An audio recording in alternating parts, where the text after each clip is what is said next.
Hello all, ഇമോട്ടീവ്ലി യുവേഴ്സിന്റെ പുതിയൊരു വ്ളോഗിലേക്ക് സ്വാഗതം. ഇന്ന് ഞാൻ കുറച്ച് തിരക്കില് തകൃതിയിലൊക്കെ ഇങ്ങനെ റെഡി ആയിക്കൊണ്ടിരിക്കുകയാണ്. കാര്യം എന്താന്ന് വെച്ചാൽ എനിക്ക് ഒരാളുടെ അടുത്ത് നിന്ന് ഒരു മെസ്സേജ് വന്നു. യെസ്, ഒരു ലവ്ലി മെസ്സേജ്. വേറൊന്നും അല്ല കേട്ടോ. കുറെ ഒന്നും ചിന്തിച്ചു കിട്ടണ്ട, 29th IFFK എത്തിക്കഴിഞ്ഞല്ലോ. അപ്പോ രാവിലെ ആയപ്പോഴേക്കും എനിക്ക് IFFKയുടെ നമ്മുടെ ഒഫീഷ്യൽ IFFK മെസ്സേജ് ആയിട്ട് വന്നു, ഡെലിഗേറ്റ് കിറ്റ് ഒക്കെ വാങ്ങിച്ചോളൂ, ലാസ്റ്റ് മിനിറ്റ് റഷ് വേണ്ട എന്ന്. Yes, yet another IFFK. ആ ഒരു ചലച്ചിത്രോത്സവ കാലം ട്രിവാൻഡ്രത്തിലേക്ക് എത്തുകയാണ്. നാളെ IFFK സ്റ്റാർട്ട് ചെയ്യാണ്. സത്യം പറഞ്ഞാൽ എന്നെ സംബന്ധിച്ചിടത്തോളം as A media student, as A media person, ഇപ്പൊ ഒരു എന്താ പറയുക, ഇപ്പൊ വേണമെങ്കിൽ മീഡിയ പേഴ്സൺ തന്നെയാണ് ഇപ്പോഴും, ഫ്രീലാൻസ് ആയിട്ട് ചെയ്യുന്നേ ഉള്ളൂ. അപ്പോ അങ്ങനെ നോക്കുമ്പോഴത്തേക്കും ശരിക്കും പറഞ്ഞാല് ഒരു വല്ലാത്ത ഒരു നെസ്റ്റാൾജിയ, ഒരു എന്താ പറയുന്ന ഒരു ലവ് എല്ലാമാണ് IFFK എന്ന് പറയുന്നത്. സത്യം പറഞ്ഞാല് എന്നെ സംബന്ധിച്ച് എനിക്ക് IFFK എന്ന് പറയുന്നത് 2017 സ്റ്റാർട്ട് ആവുന്നത്. 2017 ആസ് എ മീഡിയ സ്റ്റുഡന്റ് ഞാൻ IFFKയിൽ പങ്കെടുത്തു. That was A wonderful experience. എന്റെ ലൈഫിൽ ആ ഒരു എക്സ്പീരിയൻസ് എന്ന് പറയുന്നത് എന്താ പറയുക, ഭയങ്കര യുണീക്ക് ആയിരുന്നു. എന്നാൽ ആ 2017 ഒരുപാട് സിനിമ കണ്ടു, മറ്റേ തുമ്പാട് പോലത്തെ സിനിമകളൊക്കെ കണ്ടു. ആ സമയത്ത് ഈ നിശാഗന്ധിയിലുള്ള ഷോസ് ആണ് ഒരുപാട് കണ്ടത്. കാരണം ഫ്രണ്ട്സിന്റെ കൂടെ എൻജോയ് ചെയ്ത് ഇരിക്കാൻ പറ്റുന്നത് അവിടെയാണല്ലോ എന്ന് പറഞ്ഞ് പിന്നെ കുറെ സിനിമകൾ കണ്ടു ആ സമയത്ത്. അതിനുശേഷം പിന്നെ 2018 എത്തിയപ്പോഴത്തേക്കുമാണ് LJPയുടെ ജല്ലിക്കെട്ട് ഇറങ്ങുന്നത്. ആ സമയത്ത് LJP അവിടെ വരുന്നു, IFFK ടാഗോർ തിയേറ്ററിൽ വരുന്നു, ടാഗോർ അല്ല നിശാഗന്ധിയുടെ അവിടെ വരുന്നു, ഫോട്ടോ എടുക്കുന്നു, ബഹളമായി, അത് പോസ്റ്റിംഗ് ആയി. It was so wonderful. പിന്നെ ഒരു കോവിഡ് കാലം വന്നു. കോവിഡ് കാലം വന്നപ്പോഴത്തേക്ക് IFFKയുടെ ഒരു നാമധേയം തന്നെ എല്ലാവരും നമുക്ക് ഒരുമിച്ച് കാണാൻ പറ്റത്തില്ല, സോഷ്യൽ ഡിസ്റ്റൻസിങ് ഒക്കെ IFFKയിൽ വന്നാൽ എന്താണ് അവിടെ ഉള്ളത്.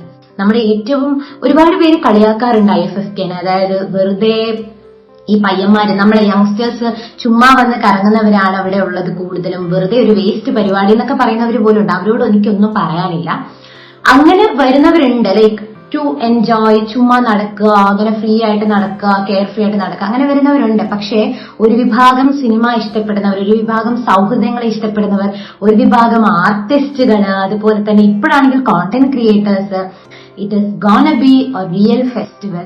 അപ്പൊ ഞാൻ വിചാരിച്ചു എന്തായാലും എന്റെ ഒരു ജേർണി IFFK ഈ 2024 ജേർണി നിങ്ങളുടെ കൂടെ ഷെയർ ചെയ്യാം.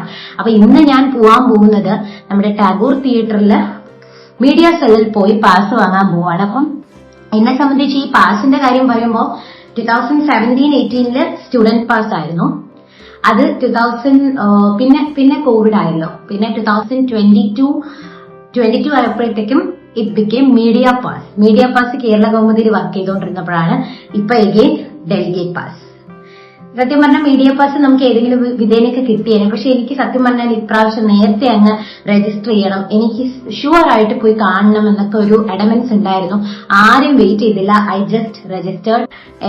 എന്താ പറയുക, ഇപ്പോഴും IFFK എന്ന് പറയുമ്പോഴത്തേക്കും എനിക്ക് മനസ്സിനകത്ത് ഒരുപാട് മെമ്മറീസ് ഇങ്ങനെ പൊക്കോണ്ടിരിക്കുകയാണ്.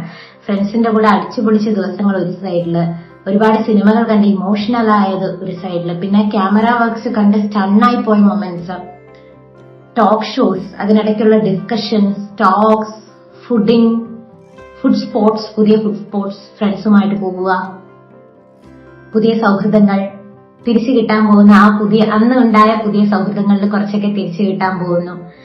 It is gonna B so so so nostalgic.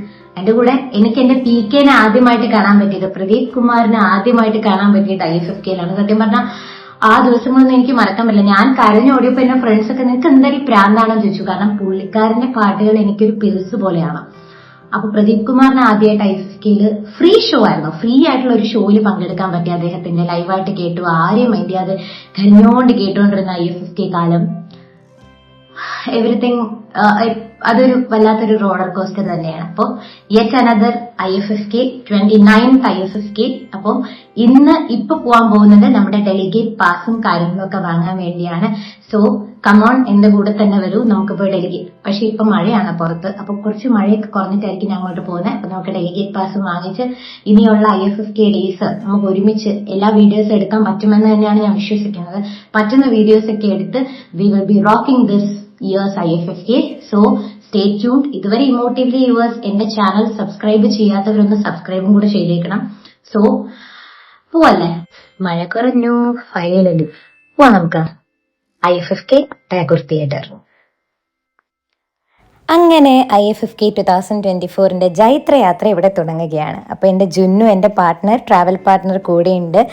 So we have reached Tagore theatre. നല്ലൊരു കവാടം തന്നെ കാണാമല്ലോ. പിന്നെ നേരെ വിട്ടത് നമ്മുടെ ഡെലിഗേറ്റ് സെല്ലിലാണ്. അവിടെ എൻ്റെ നമ്പറിൻ്റെ നേരെതിരെയുള്ള കൗണ്ടർ 3 ഞാൻ നിൽക്കുമായിരുന്നു ടു ഗെറ്റ് മൈ പാസ്. അങ്ങനെ ഐ എം സോ ഹാപ്പി കേട്ടോ. എനിക്ക് കയ്യിൽ സാധനം കൂടെ കിട്ടിയപ്പോഴത്തേക്കും സീ ഓഫ് മെമ്മറീസ്, അത് തന്നെയാണ് എനിക്ക് പറയാനുള്ളത്. അങ്ങനെ മനസ്സിൽ കൂടെ പോയി ഫ്രണ്ട്സിനെയൊക്കെ ഓർത്തു. ഒറ്റയ്ക്കാണെങ്കിൽ പോലും I was feeling very satisfied. കയ്യിൽ സാധനം കിട്ടിയപ്പോൾ ഇനി കാണാൻ പോകുന്ന സിനിമകളെക്കുറിച്ചൊക്കെ ആലോചിച്ച് ഒരുപാട് പേര് അവിടെ ഉണ്ടായിരുന്നു. ഇതൊന്നും ഒരു ക്രൗഡേ അല്ല, ഇത് വളരെ പ്രിപ്പറേറ്ററി സ്റ്റേജ് ആയതുകൊണ്ടാണ് ഇങ്ങനെ.